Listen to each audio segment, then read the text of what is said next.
Hello प्यारे बच्चों, मैं अजय चौरसिया आपका अपने YouTube channel maths by Ajay Chaurasia में स्वागत करता हूं। आप पिछली वीडियो में सीख कर आए हैं डॉक्टर हर्षरूप शर्मा जी की बुक से। टॉपिक है आपका व्रत सर्किल। उसमें एक्सरसाइज 10B के क्वेश्चन नंबर 14 तक मैंने पीछे सॉल्व कर दिए थे। तो 15वें क्वेश्चन में इन्होंने कहा है कि व्रत, देखो 3 व्रत दिए हुए हैं और ये कहा गया सिद्ध करो इनकी त्रिज्याएं गुणोत्तर श्रेणी। पीछे आप एक सिद्ध कर चुके थे जिसमें ये कहा गया था सिद्ध करो इनकी त्रिज्याएं समांतर श्रेणी में। तो 2 बात आप अपना नोट कर लीजिएगा। जैसे बेटा त्रिज्याएं हम R1 R2 R3 मानते हैं, तो R1 R2 R3 यदि समांतर श्रेणी में है, यदि पीछे हम चूंकि ये सीख चुके हैं समांतर श्रेणी में है, तो हमेशा 2R1 बराबर R1 प्लस R3 होगा। ठीक है, 2R1 बराबर R1 प्लस। और यदि गुणोत्तर में है, यदि गुणोत्तर श्रेणी में है तो बीच वाले का वर्ग यानी कि R2 का वर्ग, R2 का वर्ग बराबर R1 इंटू R3, ये ध्यान रखना है। ठीक है, तो यानी कि हम तीनों त्रिज्याएं निकाल लें और अगर इस कंडीशन को सेटिस्फाइड कर जाए तो हम कहते हैं गुणोत्तर में। अगर इसको सेटिस्फाइड करता तो पीछे एक कर चुके हैं, वह समांतर में था। तो ध्यान दीजिएगा, ये है आपका x माइनस एच का whole square plus Y minus K का square is equal R square. तो ये आपका देखो हमने इससे तुलना की तो h0 यानी कि 0 0 वाला है, वाई माइनस के का होल वर्ग इज इक्वल आर स्क्वायर। तो आपका त्रिज्या जो R1 आया ये हमारा कितना आया 1। यहाँ मैंने तुलना की x square plus Y square plus 2gx plus 2fy plus c बराबर 0 से तुलना करने पर बेटा तुलना किया तो 2g माइनस 2 है तो g माइनस 1 हो गया, 2g माइनस 2 है तो g माइनस 1 हो गया, 2f माइनस 4 है तो f माइनस 2 हो गया और c का मान माइनस 11 हो गया। तो त्रिज्या जिसको हम R2 से शो करेंगे under root g square plus f square, minus 1 का स्क्वायर 1, 2 का square 4, g square plus f square minus c, तो प्लस का 11, 11 4 15 1 16 और 16 का वर्गमूल 4। तो R2 हमारा कितना निकला है 4। बहुत ध्यान समझिएगा, R2 4 आ गया। सेम प्रोसेस यहाँ x square plus Y square plus 2gx plus 2fy plus c बराबर 0 से तुलना करने पर तो 2g माइनस 4 है तो g माइनस 2 हो गया, 2f माइनस 6 है तो f माइनस 3 हो गया और c माइनस 243 हो गया। क्लियर। तो यहाँ देखो बेटा त्रिज्या की यहाँ भी बात आई, त्रिज्या R3 under root g square तो 4 प्लस एफ स्क्वायर 9 माइनस तो माइनस माइनस प्लस 243। क्लियर। जोड़ दीजिएगा बेटा 4 9 13 3 16 1 4 1 5 256 तो 16 का हो गया। तो R3 कितना आ गया 16। अब आप लिखेंगे चूंकि R1 into R3, R1 into R3 तो 1 गुणे 16। ठीक है, तो ये 16 आ गया और 16 को हम लिख सकते हैं 4 का स्क्वायर और 4 हमारा मान क्या है R2, तो R2 स्क्वायर आ गया। तो देखो R1 इंटू R3 आपका क्या आ गया R2 स्क्वायर। फिर समझिएगा, दाएं बाएं का गुणा किया, R1 और R3 का मल्टीप्लाई किया तो त्रिज्याओं का गुणनफल 16, 16 को 4 का वर्ग लिख सकते हैं जो R2 रखा है तो R2 स्क्वायर। अतः वृत्त की त्रिज्याएं गुणोत्तर श्रेणी में हैं, गुणोत्तर श्रेणी में हैं। सिंपल सी बात है बेटा, ध्यान रखना गुणोत्तर की बात आए तो बीच वाले का वर्ग दाएं बाएं के गुणनफल के बराबर, यदि समांतर की बात आए तो बीच वाले का दूना दाएं बाएं के योग के बराबर। नोट करिएगा। चलते बेटा अगले क्वेश्चन पर। इन्होंने क्वेश्चन नंबर 16 में कहा गया व्रत, एक व्रत ये दिया, एक व्रत ये दिया है और ये का एक दूसरे के स्पर्श करते हैं तो सिद्ध करो ए स्क्वायर 2c और b स्क्वायर HP में है। ध्यान देना HP हार्मोनिक प्रोग्रेशन, ये आपका क्या होता है, इसको हरात्मक श्रेणी कहते हैं और हरात्मक श्रेणी जो है यह समांतर श्रेणी का व्युत्क्रम होता है। जैसे एक बात पहले आप समझ लो कि अगर ABC आपके समांतर श्रेणी में है, समांतर श्रेणी में हैं तो 1/A 1/B और 1/C ये हरात्मक श्रेणी में होंगे, ठीक है, ये ध्यान रखना। तो अगर आपका ये इस तरह का आ जाए, इस तरह का, और उसका उल्टा कर दो तो समांतर में, यानी कि अगर जैसे ये हमारा आ गया, ये समांतर में आ गया तो उसका उल्टा हरात्मक हो गया, ठीक है। अगर किसी क्वेश्चन जैसे 1/, इस तरह समझ लो, जैसे 1/a, 1/b, 1/c, ये आपका समांतर में है, बहुत ध्यान समझिएगा। तो समांतर कब होगा? 2/b बराबर 1/a और 1/c आ जाए।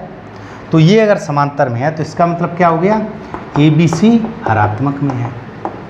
क्लियर? यह बात हमको समझनी है कि अगर कोई राशियां समांतर में हैं तो उसका व्युत्क्रम हरात्मक में होता है। अगर ABC समांतर में है तो 1/a, 1/b, 1/c हरात्मक में होगा, और अगर 1/a, 1/b, 1/c समांतर में है, ठीक है, तो ABC किस में होगा? हरात्मक में। यह बात हमको ध्यान रखनी है। अब देखो बेटा, यहाँ पर हमने सबसे पहले क्या किया, दोनों के केंद्र और त्रिज्या निकालेंगे। 2gx 2fy प्लस c बराबर 0, और सेम कंडीशन यहाँ लिखेंगे, x² plus y² plus 2gx plus 2fy plus c बराबर 0 से तुलना करने पर, ठीक है, तुलना करने पर, ठीक। ध्यान दीजिएगा, x का गुणांक देखो 2g बराबर 2a, तो g बराबर ये हो गया, सिंपल। f है नहीं तो f बराबर 0, c के स्थान पे c है। क्लियर? यहाँ देखो बेटा, g 0 हो गया आपका, 2f 2b है तो f बराबर b हो गया, और c के जगह c है। तो इसका केंद्र निकाल लो, केंद्र जिसको हम C1 कहेंगे। C1 केंद्र क्या होता? -g -f, तो -a, 0, और त्रिज्या इसको r1 मान लो, तो आप लिखो √g² प्लस f² 0 और -c। क्लियर?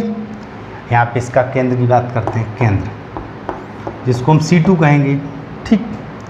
तो केंद्र आपका C2 क्या होगा? -g -f, तो 0 और -b। त्रिज्या की बात करें, त्रिज्या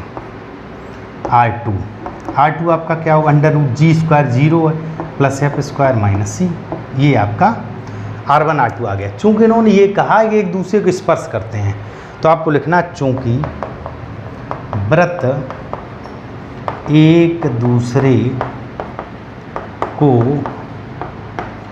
स्पर्श करते हैं। यदि स्पर्श करते हैं तो इसका मतलब क्या हो गया? C1 C2 बराबर R1 प्लस R2।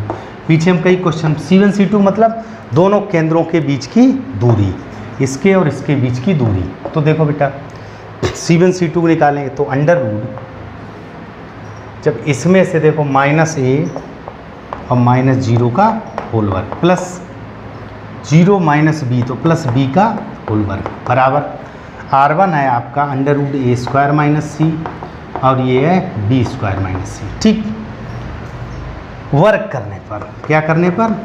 दोनों ओर वर्ग करने पर। देखो बेटा, ये a² है और ये b² है, ठीक है बेटा। देखो अंडर हट जाएगा, और यहाँ जब हम वर्ग करेंगे, देखो बेटा ये पूरा है और ये पूरा, तो यहाँ a प्लस b का होल स्क्वायर लगेगा।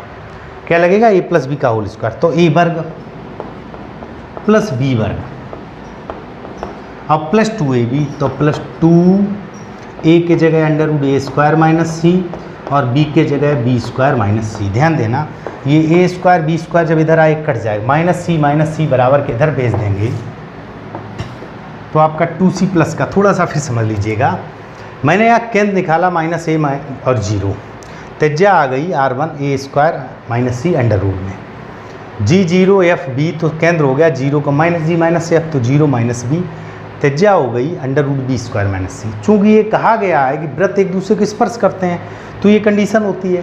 C1 C2 मतलब केंद्रों के बीच की दूरी, तो -a -0, तो ये a² बचा, 0 -b, तो ये b² हो गया। चूँकि दोनों तरफ वर्ग करेंगे, अंडर रूट हटेगा, तो a² प्लस b²। जब इधर वर्ग करेंगे तो a प्लस b का होल स्क्वायर, तो a वर्ग प्लस b वर्ग प्लस 2ab। तो देखो a² b² बराबर के इधर आएंगे, कट जाएंगे, -c माइनस का 2c बराबर के इधर आएगा प्लस का c, तो 2c हो गया 2। अब ये अंडर रूट में इनका गुणा कर लो। देखो a² का किया, a² b², ठीक है, माइनस ए स्क्वायर सी, फिर माइनस सी का माइनस सी बी स्क्वायर, और माइनस माइनस प्लस सी स्क्वायर। सिंपल है, यहाँ लिखे दे रहे प्लस सी स्क्वायर। ठीक है, अब देखो 2 से 2 भी काट, पुनः वर्ग करने पर, अब पुनः वर्ग किया तो ये सी स्क्वायर हो जाएगा, इधर सिर्फ अंडर रूट हट जाएगा, ए स्क्वायर बी स्क्वायर माइनस ए स्क्वायर सी माइनस सी बी स्क्वायर और प्लस सी स्क्वायर, ये सी स्क्वायर भी कट जाएगा। ठीक, आपका टारगेट चूँकि इन्होंने कहा ए स्क्वायर 2c और बी स्क्वायर, तो अगर हमारा ये बटे में आ जाए, जैसे इस तरह आ जाए बेटा, ये आ जाए 1/a स्क्वायर और 1/2c और 1/b स्क्वायर, ये किस में हो गई? समांतर में, अर्थमेटिक प्रोग्रेशन। इसका मतलब आपका आ जाए 2/1/2c, बीच वाले का दूना बराबर 1/a square plus 1/b square. अगर हम ये ज्ञात कर लेते हैं तो हमारा सवाल लग जाएगा। तो देखो बेटा, हमको लाना c को एक तरफ, अब देखो इन दोनों में c है, इसको इधर ले आओ, c कॉमन ले लो, तो c जब कॉमन लिया तो आपका इधर हो गया a square plus b square और बराबर a स्क्वायर b स्क्वायर है। सिंपल, c को उधर भेज दो, c बराबर a square plus b square बटे a स्क्वायर b स्क्वायर, इनको अलग अलग तोड़ दो तो ये हो गया 1/b स्क्वायर 1/a स्क्वायर बराबर c। नहीं, c को उधर भेजा बेटा, बटे में जाएगा 1/c। सिंपल, देखो बेटा ये इधर जाएगा, इसको इधर लाई तो यहाँ 1/c। अब ध्यान दीजिएगा, ये अगर हम इसमें अपनी तरफ से 2 का गुणा अंश में कर दें, 2 का नीचे कर दें, तो आपका क्या हो गया 2/2c। ऐसे लिख दो 2, चूँकि बीच वाले का दूना देखो 2/1/2c, ये देखो 2/2c है बराबर 1/a square plus 1/b square. तो अब आप क्या लिख सकते हो, अतः देखो बेटा 2/2 इंटू 1/c बराबर 1/a स्क्वायर b स्क्वायर, अतः ये राशि हरात्मक श्रेणी में है। एक बार फिर समझ लो, मैंने आपसे कहा हरात्मक श्रेणी का स्पेशल सूत्र नहीं होता है, भाई वो समांतर से ही निकलता है। आप चाहो तो डायरेक्ट सूत्र याद रखो, ए बी सी अगर समांतर श्रेणी में हैं तो b बराबर होता है 2ac/a प्लस c, लेकिन हमको वो याद नहीं रखना। सिंपल सा, अगर ये हरात्मक में है तो इसका व्युत्क्रम किस में होगा? समांतर में। और समांतर हम जानते हैं बीच वाले का दूना दाएं बाएं के योग के बराबर होता है, यही मैं ले आया, बीच वाले का दूना 2 दाएं बाएं के योग के बराबर। आशा करता हूँ आपको वीडियो अच्छा भी लगा होगा और क्वेश्चन अच्छे से समझ में आया होगा। आप प्रयास करिए कि रेगुलर क्लास हमारी अटेंड करें और अपने दोस्तों को वीडियो शेयर ज़रूर करें, लाइक करें, कमेंट करें। मिलते हैं अगले वीडियो में, तब तक के लिए बाय बाय।